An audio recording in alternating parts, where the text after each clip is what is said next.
ntate Moremi wa bolela mfaki Leonard Khanya go tswa lefaseng la Moleji.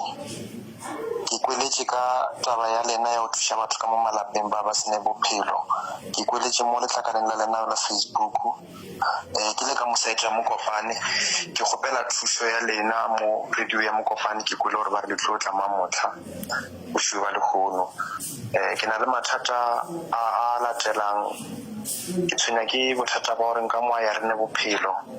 Re nyakana le mošomo a re bone mošomo ntate Moremi. A re kwane gabotse ka moa ka mona le mathata. Nna ke gopa ke maoto ke fela ke gopa le ka mo dimpeng o ba botlhoko le dinoka tšaka di ba botlhoko. Ke re ke nyakana le mmereko ba no ntshepiša fela a o ne ntho e direganye. So o be ke re ke gopela thušo mo lena ntate Moremi. Jwale ke bona le thuša batho mo radiong ya Motse FM. Ke gopela thušo mo lena nka thaba nka gomana thušo mo lena. Ile ra ba le seemo se se be botse ka go gae. Papa ka ile ya thasong a boya thasong a seno boya thasong. A se a fetse dikgwedi ya ka ba tša le kana tše tharo a le gona ba thoma tshwenya ke maoto. Then loto la ile a thoma go tšwa dišo. Then ya ba gore a di tšwa dišo o thoma o lwala too much a išwa sepetlele. Ile a robala le ko sepetlele. Then a bolokiwa.